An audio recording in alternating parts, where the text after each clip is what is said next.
আসসালামু আলাইকুম ওরহমতুল্লাহি ওবরাকাতুহু। আমন্ত্রণ জানাচ্ছি আন্তর্জাতিক মুসলিম টেলিভিশন আহমদিয়ার লন্ডন স্টুডিও থেকে বিশ্ব জামাতি সংবাদে আমি হাবিবুল্লাহ সাদেক। বরাবরের মতো আজও প্রথমে থাকছে হুজুর আনোয়ার আয়দাল্লাহ তাআলা বে নাসির আজিজ প্রদত্ত জুম্মার খুতবা সারমর্ম। নিখিল বিশ্ব আহমদিয়া মুসলিম জামাতের বর্তমান ইমাম হজরত মির্জা মসরুর আহমদ মাসিল খামেস আয়দাল্লাহ তাআলা বে নাসির আজিজ মসজিদে মোবারক ইসলামাবাদ টিলফোদ হতে জুম্মার খুতবা প্রদান করেন। হুজুর আয়দাহুল্লাহ তাআলা বিনাসরিল আজিজ আজ জুমার খুতবায় রমজান মাসের অফুরন্ত কল্যাণরাজি বিষয়ে আলোকপাত করেন। খুতবার শেষ দিকে হুজুর আয়দাহুল্লাহ তাআলা বিনাসরিল আজিজ রমজান সফলভাবে অতিবাহিত হবার জন্য, বিশ্বের সার্বিক পরিস্থিতির জন্য এবং সম্প্রতি যুক্তরাজ্যে প্রণয়নকৃত একটি আইনের উল্লেখ করে দোয়ার আহ্বান জানান। বিশ্লেষকদের মতো যার উদ্দেশ্য হলো মুসলমানদের হয়রানি করা।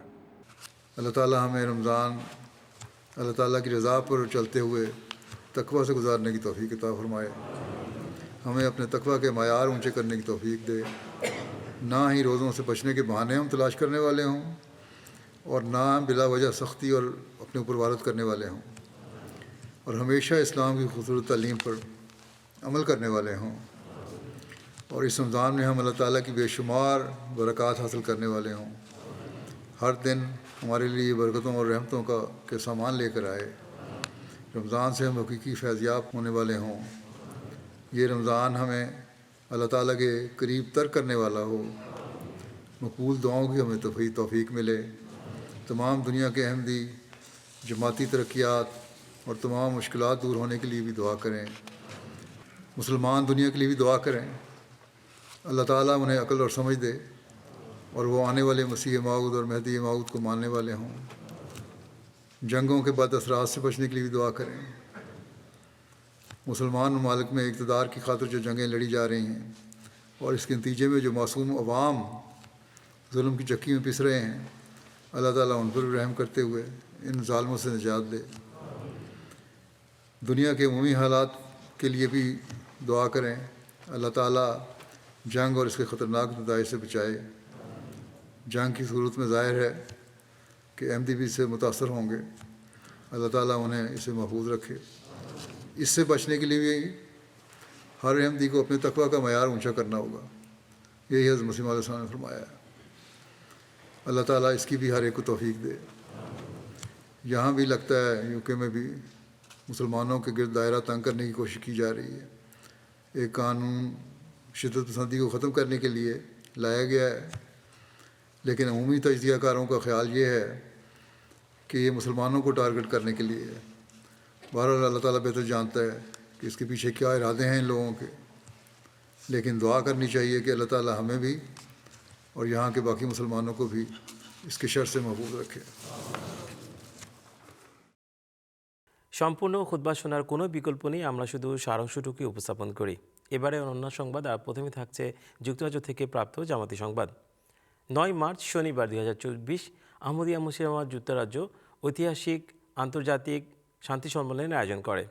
উল্লেখ্য, হুজুর আনোয়ার আয়দাল্লাহ তাআলা বিনাসির উপস্থিতিতে 20টি দেশ হতে প্রায় 1000-এরও বেশি অতিথি এই শান্তি সম্মেলনে অংশগ্রহণ করেন। দেখেন বিস্তারিত।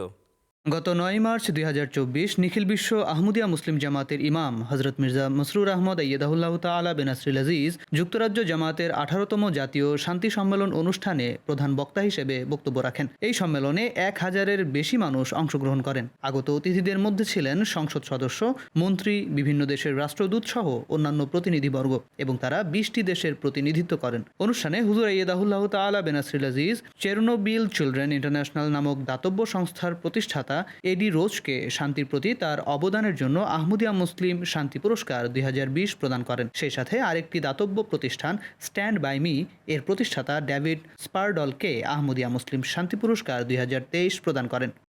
হুজুর তার বক্তব্যে বলেন, গত প্রায় 2 দশক ধরে তিনি বিভিন্ন দেশের সরকার, রাজনৈতিক নেতৃবৃন্দ ও সব শ্রেণীর মানুষদের বিশ্বের বিভিন্ন স্থানে সংঘাত সহিংসতা রোধকল্পে এবং বিশ্ব শান্তি প্রতিষ্ঠায় তাদের নিজ নিজ দায়িত্ব পালনের জন্য অনুরোধ জানিয়ে আসছেন। For over 2 decades, I have urged governments, politicians, and all people to play their roles in ensuring social cohesion of our individual societies and the wider peace and harmony of the world. I have expressed my views on how we can bring an end to all forms of warfare, whether conflicts fought falsely in the name of religion or those which are overtly geopolitical. I have not only spoken of the pressing need to end wars between nations, but also to tackle the frustrations that exist locally within communities and to strive for peace in those nations where civil wars or internal disputes are rife.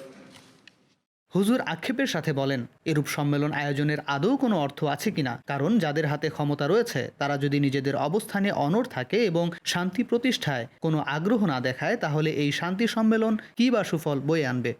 As I thought about today's event, I wondered whether there was any point in us gathering here again. What benefit was there for us to speak about peace and justice? If those with the power and ability to influence change were determined not to hear us, the stark reality is that even those institutions founded with the primary objective of maintaining the peace and security of the world are becoming increasingly irrelevant. For example, the United Nations has become a weak and almost powerless body where a few dominant nations wield all the power and easily override the views of the majority. Instead of deciding each issue based on its facts and merits, nations have formed alliances and vote according to their self-interests. Ultimately, critical decisions are made by a few privileged nations in whose hands rests the veto power. হুজুর আইয়াদাহুল্লাহ তাআলা বেনাসরিল আজিজ দোয়া করেন পৃথিবী যেন চৈতন্য ফিরে পায়, সেই সাথে খুব বেশি দেরি হয়ে যাওয়ার আগেই শান্তি প্রতিষ্ঠার জন্য নীতি নির্ধারকদের জরুরি পদক্ষেপ নেয়ার আহ্বান জানান। With all my heart, I hope and pray that before it is too late, the world comes to its senses and brings an end to the brutalities and wars taking place in the world. Certainly, it is my opinion that there should be a full ceasefire between Israel and Hamas or Palestine, and also in the war between Russia and Ukraine. Thereafter, instead of inciting their respective allies towards further warfare, all members of the international community should prioritize ensuring relief effort or stepped up to help those in desperate need and focus on bringing about a lasting and peaceful settlement. If instead we stand by and let these wars escalate further, countless more innocent lives will be lost. And surely history will judge us with contempt as the author of our own destruction and misery. পরিশেষে হুজুর আইয়াদাহুল্লাহ তাআলা বেনাসরিল আজিজ বিশ্বশান্তি স্থাপনের লক্ষ্যে সকলকে একযোগে কাজ করার এবং তাদের সকল শক্তি এই লক্ষ্যে ব্যবহার করার জোর তাগিদ প্রদান করেন। Political leaders and those who have access to policymakers must take a long-term view of what is in the best interest of mankind, rather than being blinded by selfish desires to assert their superiority over others. We must all come together, setting aside national, political, and other vested interests for the greater good of humanity, and to ensure that we leave behind a prosperous world for our future generations.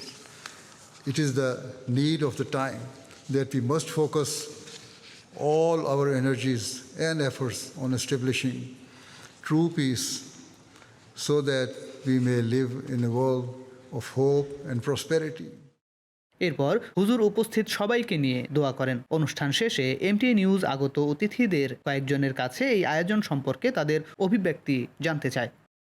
আমার কাছে কথাগুলো অত্যন্ত সুন্দর মনে হয়েছে। আমি অনেক আবেগপ্রবণ হয়ে পড়েছিলাম। আমার জানা মতে তিনিই একমাত্র বিশ্বনেতা যিনি প্রকৃত বিষয় হুবহু সবার সামনে তুলে ধরেন। তিনি আসন্ন যুদ্ধের ভয়াবহতা সম্বন্ধে সকলকে সচেতন করেছেন, যা যে কোনো সময় পারমাণবিক যুদ্ধে পরিণত হতে পারে। কাজেই তার কথায় অগ্রাহ্য করার কোনো সুযোগ নেই। সেটি করলে তা এই পৃথিবীর ধ্বংসের কারণ হবে। পুরো মানব সভ্যতাকেই এর কঠোর পরিণাম ভোগ করতে হবে। তিনি গত কয়েক বছর ধরেই এ ব্যাপারে সকলকে সতর্ক করে আসছেন। আমি মনে করি মানুষ তার কথা এখন গুরুত্ব সহকারে শুনছে, কারণ বিশ্বশান্তি প্রতিষ্ঠা করতে না পারলে তার ফলাফল অত্যন্ত ভয়াবহ হবে।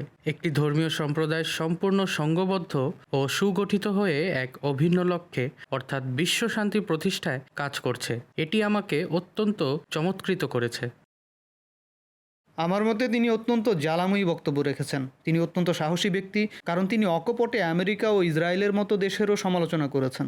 এরা হাজার হাজার শিশু ও নারী বিধবাদের জীবন ধ্বংস করে দিচ্ছে। গাজার বর্তমান ধ্বংসাত্মক পরিস্থিতি অবর্ণনীয়। মানবজাতিকে এর জন্য লজ্জিত হওয়া উচিত। আজকে হুজুর অত্যন্ত সাহসিকতার সাথে সঠিক কথাগুলো বলেছেন। সামনে এগোনোর একটিই পথ খোলা রয়েছে, আর তা হলো ভালোবাসা, সহানুভূতি, সহযোগিতা এবং সাহসিকতার পথ।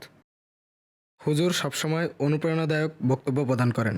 আমার কয়েকটি শান্তি সম্মেলনে তার বক্তব্য শোনার সৌভাগ্য হয়েছে। আমি মনে করি তার বলিষ্ঠ বক্তব্য পৃথিবীতে গুরুত্বপূর্ণ ভূমিকা রাখতে পারে। সকল রাজনৈতিক দলের সদস্য তার বক্তব্য শুনে থাকেন। আজ আমি এখানে তার বক্তব্য শোনার এবং সাক্ষাৎ লাভের সৌভাগ্য পেয়েছি। তিনি সবসময় অত্যন্ত উপকারী উপদেশ প্রদান করেন। গত কয়েক বছরে যে যুদ্ধ হয়েছে সে বিষয়ে আমি তার কাছ থেকে বিভিন্ন পরামর্শ নিয়েছিলাম। আর গাজায় চলমান ভয়ঙ্কর সহিংসতা এবং ইউক্রেনে চলমান ভয়াবহ যুদ্ধ নিরসনে হুজুরের মতো বিশ্ব নেতাদের সোচ্চার হওয়া দরকার। সকল রাজনীতিবিদের তার কথা ভালোভাবে শোনা দরকার এবং এগুলো বাস্তবায়ন করা দরকার, যেন সেই বিশ্বে সেই শান্তি প্রতিষ্ঠিত হয় যার জন্য আমরা সবাই ব্যাকুল হয়ে আছি। এরই সাথে শেষ হচ্ছে বিশ্ব জামাতি সংবাদ। সংবাদ বিভাগের পক্ষ থেকে সবাইকে শুভেচ্ছা জানিয়ে এবং পরবর্তী সংবাদ শোনার আমন্ত্রণ জানিয়ে আজকে এখানেই বিদায় নিচ্ছি। আসসালামু আলাইকুম ওয়া রাহমাতুল্লাহি ওয়া বারাকাতুহু।